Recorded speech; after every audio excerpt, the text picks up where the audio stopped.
as to exactly what happened. Chelsea Edwards has more, including what security guards are saying.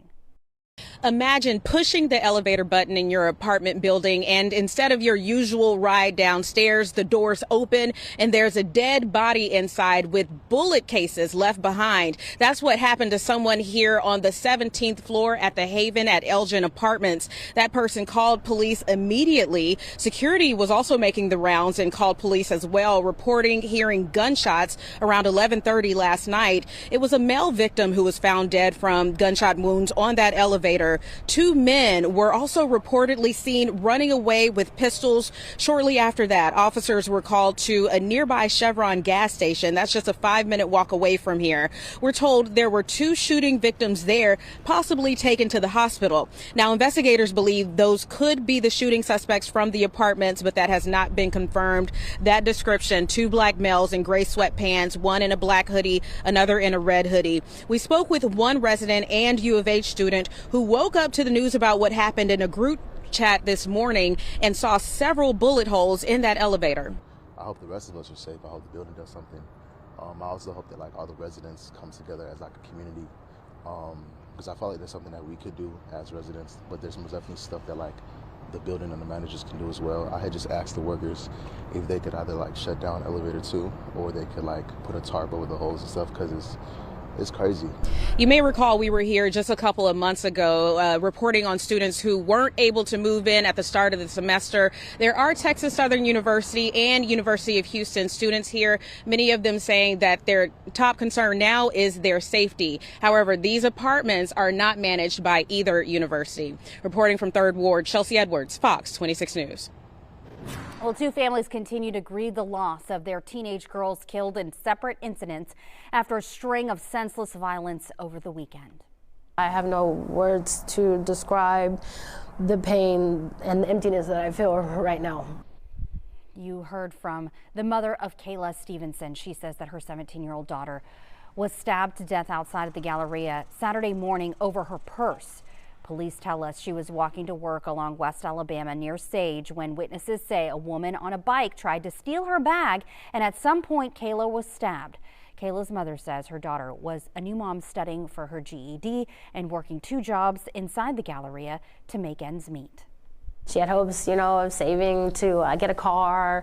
She wanted to be get a cosmetology license and do her own business. I lost my daughter, and now my granddaughter is going to be gone as well.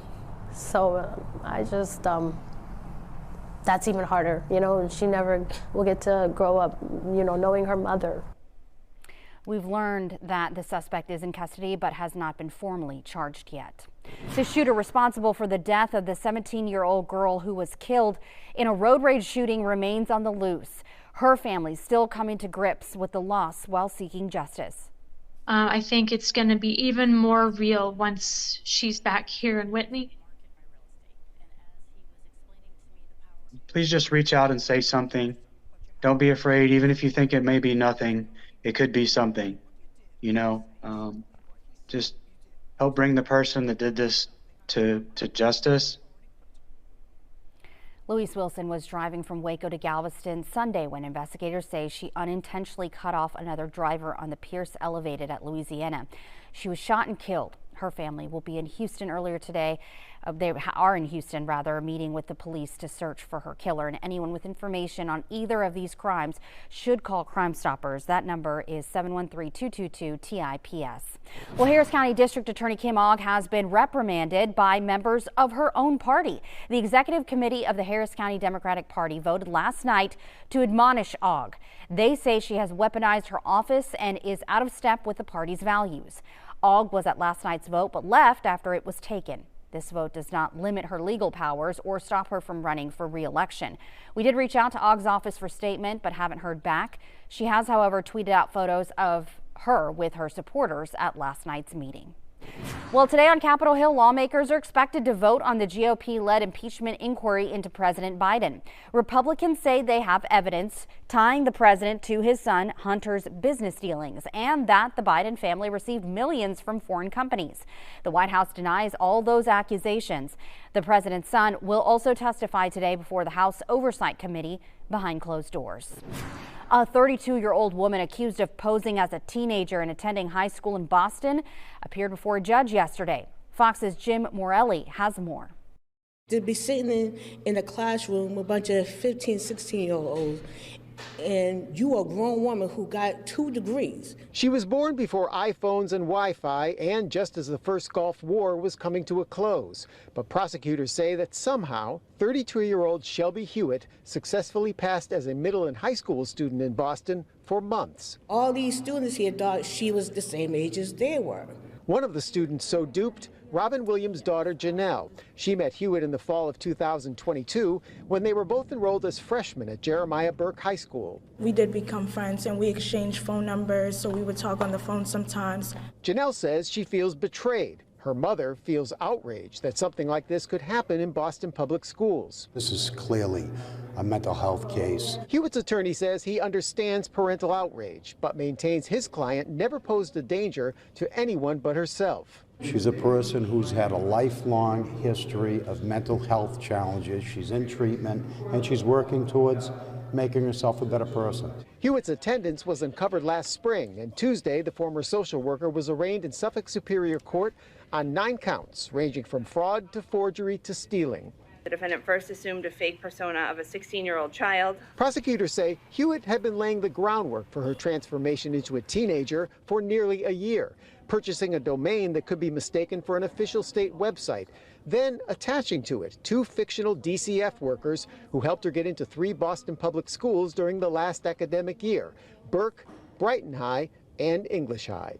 Boston Public Schools would not comment on Shelby Hewitt's arraignment, nor would it tell us what, if anything, it's done to prevent something like this from happening again. Shelby Hewitt did post bail. Her trial is set for next September. In Boston, Massachusetts, I'm Jim Morelli. You can catch all your Fox 26 local news and content right on your smart TV. Just download the Fox Local app. All right, let's talk about weather. We have Ramisha Shade here to let us know what we're in for. Well, it's kind of gloomy out there right now. I could use a little sunshine to brighten things up, but we overall have fairly quiet weather. We've had a few light rain showers rolling through, but nothing too significant just yet. However, things are going to be changing over the next couple of days. We are going to have to deal with some heavy rainfall, most likely Friday afternoon through Saturday morning. So get out there now and enjoy it while it's mainly dry with just a few sprinkles, few light rain showers, not a ton of rain just yet. But with those thicker clouds out there today and with a little bit of rain, temperatures have not been quite as warm. We've got 50s and 60s across the Houston area at this point. In fact, right now, 57 degrees out at Bush Airport, 61 for Hobby Airport, upper 50s for Tomball, where we have a little bit of light rain rolling in from the west and southwest. Even cooler up north. Look at this, 54 in Huntsville, 55 in Conroe. So that is definitely long sleeves, jacket weather if you are going to be outside for a longer period of time. We've got low 60s down towards the coast and over towards Wharton, 59 degrees. And notice that green and yellow on the radar. That is a little bit of rain that we have popping up out there right now. So this rain currently pushing right over Interstate 45. So if you're traveling south on 45 from Huntsville through New Waverly, Willis, Conroe, yes, you may run into a little bit of that light rain out there. We've also got some rainfall in between Livingston and Shepherd, getting close to the Cleveland area and down towards Pinehurst and close to Spring also. So yes, the rain decided to come in a little early, but I don't expect it to be too heavy or widespread today. It still appears that the main event will be Friday evening and Friday night. Farther south, right along Interstate 10, if you are in Houston, you're about to hop in the car and head west, you will run into some light to moderate rain showers in Katy, even farther west over towards Sealy and Columbus. That rain continues to come down. So yes, we do have a little bit of a wet weather to deal with out there. I think these showers will likely persist for a few more hours before they kind of start to wind down. Closer to the coast, a few sprinkles showing up near Lake Jackson, Sweeney, just east of Bay City, getting close to Angleton, but not a whole lot at this point. A wider view will show you that we've got some pretty thick clouds all across the state. This is associated with our next storm system that will be coming in, and also with a little disturbance to our south and west. So we do have moisture returning to the area, and that will mean pretty thick clouds likely for the rest of the work week and increasing chances for rain. There are some heavier showers up across the Texas Panhandle and some heavier showers down across South Texas. We're basically on the edge still, getting a few of those light rain showers, and the best shot for that will be the western half of the area. Temperatures all across the state are pretty cool, especially up towards Lubbock. 40s there, 52 degrees in Abilene, 61 for DFW, 50s for Austin and San Antonio, and upper 50s around here in Houston. So we've got some milder temps as you head towards South Texas into the low 70s down around the Brownsville area. So we got a little bit of rain out there now, but I do expect a lot more when a very powerful low pressure system starts to push in on Friday. So that will increase that shot for a little bit of flooding from some of those rounds of heavy rain. And our biggest threat will be Friday through early Saturday. So you'll see we are outlooked in a low risk for a little bit of flooding. It's going to be the 5% low marginal risk, and that means we could have a little bit of street flooding in the area, and I think that risk really is going to be the highest by Friday night. Saturday morning we'll still have some heavy rain around, but I think the majority of that will start to push out by Saturday afternoon. Well, speaking of rainfall, over the last several weeks we have gotten some decent rounds of rain. Of course, earlier in the year we had some pretty severe drought conditions. In fact, the entire area at one point in that severe, extreme, or exceptional drought earlier this year, but we have really improved drastically over the last weeks. We actually have the woodlands and other parts of the area completely out of drought, and we've got much of Houston down to the abnormally dry category. We do still have some moderate to severe drought hanging on in a few of our eastern spots, but overall drought conditions have improved a lot. We could always use a little additional rain, and it looks like we will get that Friday and Saturday, but things are definitely better here. Still pretty severe drought conditions, though, across much of the state of Louisiana, where they have been experiencing some of their worst drought in decades, and we've still got some pretty rough drought conditions as well back across central Texas over towards Austin and San Antonio. Still some extreme drought showing up there. However, we're sandwiched in between where we have been getting some decent rainfall, and it looks like we do get another round for Friday and Saturday. Even this evening and tonight, models showing a slim shot for a few showers out there. Temperatures likely dipping into the upper 40s for the late night hours. Notice a little bit of rain showing up on the map. Heading into tomorrow, we will have the potential for a little bit of light rain as well. As we go into tomorrow, we are going to have a 20% chance for a few showers across the area. Heading into Friday and Saturday, that is when the majority of that rain will start to push in, and we will have that threat for more widespread downpours. In fact, as we go through Thursday night, most of that rain staying to the west, but as we head into Friday, you will notice the rain starting to build in. In fact, as we go towards Friday night, 5, 6, 7, 8 o'clock, rain showers really start to increase, and then overnight a big round of rain and maybe some strong storms will be rolling in. So that is going to be the threat for that flooding increasing Friday night into early Saturday. But notice Saturday afternoon and evening, that rain quickly pushes out. That area of low pressure really starts to kind of intensify, and that's going to spread a lot of heavy rain and wind across the southeastern U.S. And this system will likely zip right up the East Coast, and that could end up being a big time storm system as we go into next week for parts of the mid-Atlantic and the Northeast. So at least we don't get the worst part of that storm system. It is going to really intensify after it leaves here. But we are going to have the threat for some heavy rain, and that means the potential for some flooding. So notice that green spreading into the state for Thursday and Friday, and that rain will start to increase over our area, especially Friday night and Saturday. Models are still showing the potential for some spots across Southeast Texas getting 1 to 2 inches of rainfall between Friday and Saturday morning. Could be some isolated higher amounts, so that's why we are still keeping that risk, at least a low risk, in the forecast for a little bit of flooding. As far as the rain chances being highest, as I mentioned, it's going to be Friday, so that's when you need to have a backup plan. If you did have a holiday party in your backyard planned or something like that, you will need to make sure you have a backup plan indoors because that rain will be heavy. There could be a few strong storms, although the severe storm threat appears to be fairly low at this point.